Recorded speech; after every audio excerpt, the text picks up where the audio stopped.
Selamat pagi. Assalamualaikum warahmatullahi wabarakatuh. Ya, bertemu kembali dengan Ibu ya pada mata pelajaran sejarah Indonesia. Ini merupakan pertemuan ketiga ya. Minggu ketiga kalian belajar di rumah ya. Apa kabarnya hari ini? Ya, Ibu harapkan kalian dalam keadaan baik-baik saja ya.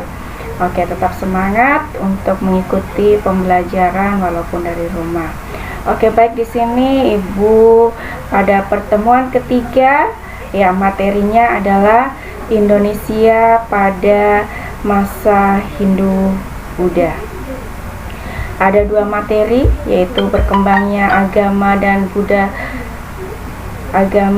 budaya Hindu-Buddha di Nusantara, dan yang kedua adalah pengaruh kebudayaan Hindu-Buddha.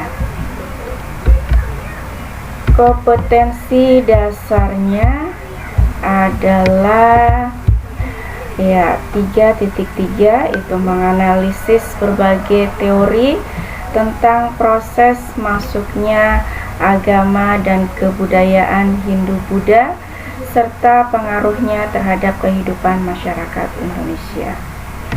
Ya, itu kompetensi dasarnya. Kemudian ya kita bahas untuk yang materi pertama dulu ya, yaitu berkembangnya agama dan budaya Hindu-Buddha di Nusantara. Masuknya pengaruh Hindu-Buddha di Indonesia itu menandai berakhirnya masa praaksara ya, yang minggu lalu kita pelajari ya tentang zaman praaksara. Ya, ketika masuknya pengaruh Hindu-Buddha itu berarti berakhir pula zaman atau masa praaksara. Ya, karena apa? Ya, karena yang menjadi bukti awal masuknya pengaruh Hindu-Buddha itu adalah dengan ditemukannya prasasti Yupa, yaitu merupakan peninggalan dari kerajaan Kutai ya. Kalian bisa lihat di sini gambar prasasti Yupa ya. Jadi dalam prasasti Yupa ini sudah ada tulisan ya. Jadi pada saat itu bisa disimpulkan masyarakatnya sudah mengenal tulisan.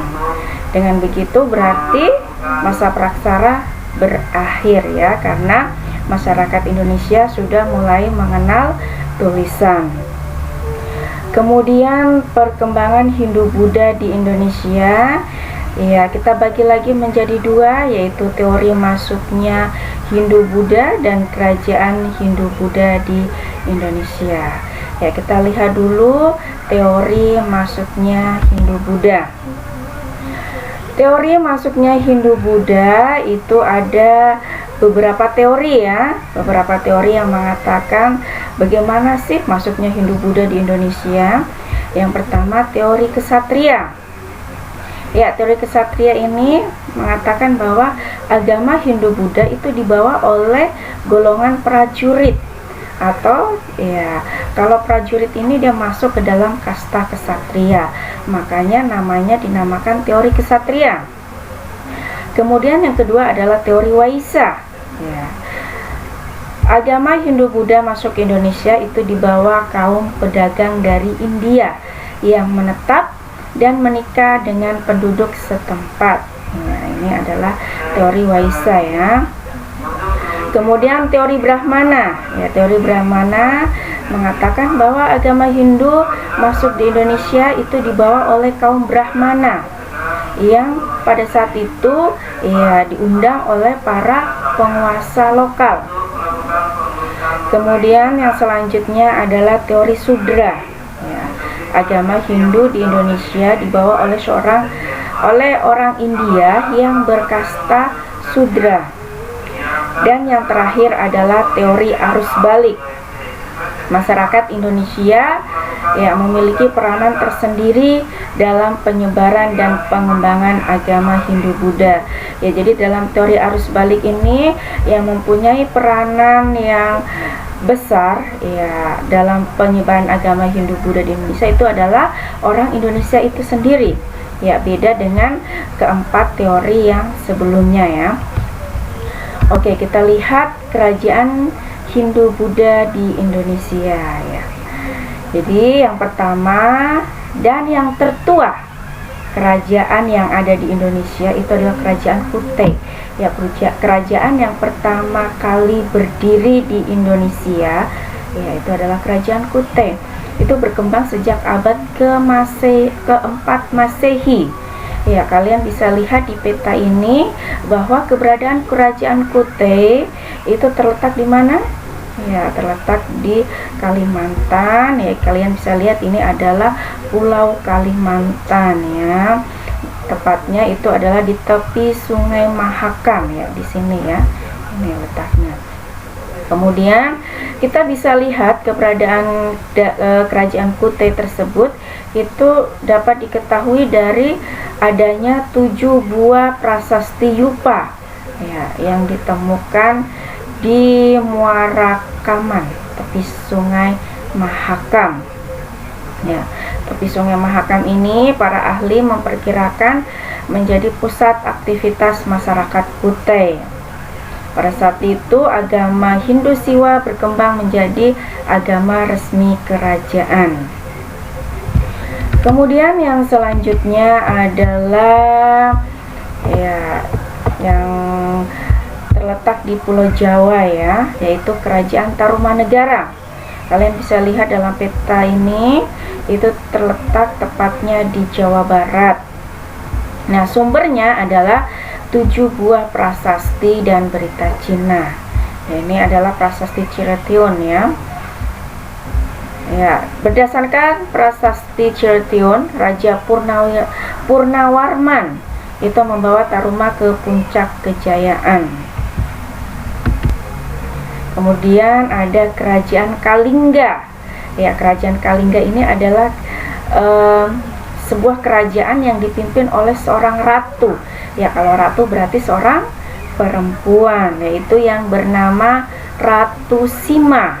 Nah, pada masa pemerintahan Ratu Sima itu ya, Ratu Sima menjalankan pemerintahan dengan tegas, keras, adil dan bijaksana. Ya. Kemudian yang selanjutnya adalah Kerajaan Sriwijaya.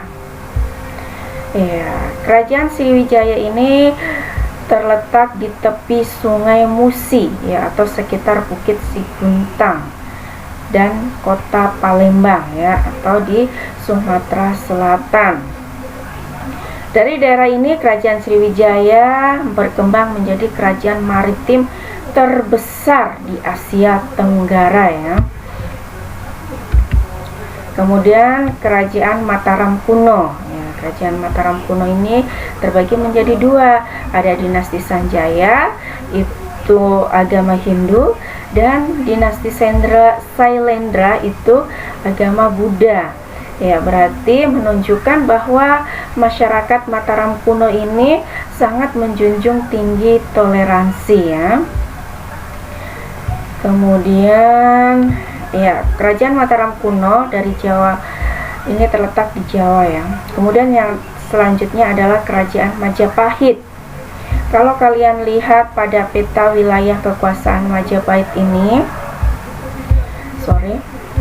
ya ini ya, Kerajaan Majapahit kekuasaannya sangat luas, dari wilayah Papua Barat sampai Sumatera, bahkan ya Malaysia ya, Asia Tenggara ini.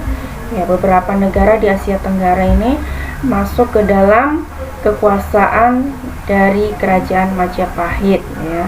Jadi daerahnya kekuasaannya tuh bahkan luasnya itu melebihi dari wilayah Nusantara yang sekarang ya.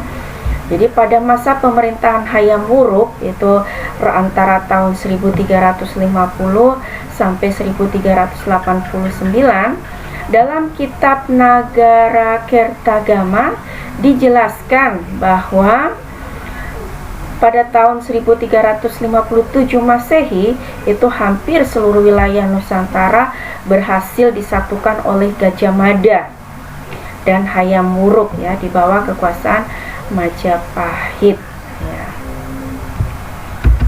Kemudian ada Kerajaan Buleleng. Ya, Kerajaan Buleleng ini terletak di Bali. Ya, diperintah oleh dinasti Warmadewa. Nah, kita lihat pengaruhnya. Pengaruh kebudayaan Hindu-Buddha bagi masyarakat Indonesia. Ada pengaruhnya atau tidak? Ya, tentunya ada ya, ada pengaruhnya. Kita bisa lihat di sini pengaruhnya itu terdapat pada berbagai bidang. Ada bidang politik, ekonomi, sosial, dan budaya. Pada bidang politik itu pengaruhnya adalah munculnya beberapa kerajaan Hindu-Buddha di Indonesia ya. Dari yang sebelumnya ketika Hindu-Buddha belum datang ke Indonesia, itu belum ada kerajaan, tetapi setelah Hindu-Buddha datang ke Indonesia, mulai muncul kerajaan-kerajaan yang bercorak Hindu-Buddha. Selain itu juga mulai adanya pembagian struktur pemerintahan. Kemudian kita lihat pada bidang ekonomi, ya pengaruhnya yang pertama adalah ya mulai terjalin hubungan dagang dengan India dan Tiongkok. Ya, kemudian pengaruhnya juga kemajuan perdagangan rempah-rempah ya. Karena sudah terjalin tadi hubungan dagang dengan bangsa-bangsa luar, ya maka pasti akan terjadi kemajuan pada perdagangan, terutama pada saat itu adalah rempah-rempah. Kemudian kita lihat pada bidang sosial, ya pada bidang sosial ini mulai diberlakukan sistem kasta dalam masyarakat ya. Kemudian banyak masyarakat Indonesia juga yang sudah mulai menganut agama Hindu-Buddha. Dari yang sebelumnya masyarakat Indonesia itu menganut agama belum agama ya, masih kepercayaan animisme dan dinamisme. Ya, setelah datangnya Hindu-Buddha ke Indonesia, ya masyarakat Indonesia pada saat itu mulai beralih meninggalkan kepercayaan terdahulu dan mulai menganut agama Hindu-Buddha. Kemudian yang terakhir itu pada bidang budaya. Ya, pada bidang budaya pengaruhnya itu antara lain mulai berkembangnya agama Hindu dan Buddha. Kemudian yang berikutnya adalah berkembangnya kesenian bercorak Hindu-Buddha. Kemudian mulai dikenal huruf Palawa dan bahasa Sanskerta. Kemudian yang terakhir adalah pengaruhnya itu berkembangnya seni sastra yang menyadur dari kesastraan India. Nah, ini adalah beberapa pengaruh dari kebudayaan Hindu-Buddha pada masyarakat Indonesia. Nah, sekarang yang terakhir adalah tugas seperti biasa. Di sini tugasnya Ibu berikan hanya 3 soal saja. Ya, tapi 3 soal ini jawabannya banyak ya. Jawabannya tadi ada di materi yang Ibu sudah jelaskan. Seperti biasa, kalian catat di buku catatan sejarah Indonesia, kemudian nanti difoto dan dikirim ke WA Ibu ya. Kemudian Ibu harapkan ya jangan lupa dikerjakan tugas-tugasnya dari pertemuan 1, kedua, ketiga. Karena setelah Ibu lihat, periksa tugas-tugas kalian, ada beberapa siswa yang belum mengumpulkan tugas dari pertemuan 1 maupun pertemuan 2. Ibu harapkan segera dilengkapi tugasnya, karena nanti jika kita sudah bertatap muka secara langsung di sekolah, ya sudah masuk sekolah seperti biasa, Ibu akan periksa buku catatan kalian ya, catatan sejarah kalian yang berisikan tugas-tugas yang sudah dikerjakan. Oke, selamat belajar dan selamat mengerjakan tugas ya. Oke, sekian sampai di sini pertemuan ketiga. Ya, Ibu ucapkan terima kasih. Wassalamualaikum warahmatullahi wabarakatuh dan selamat pagi. Oke dah.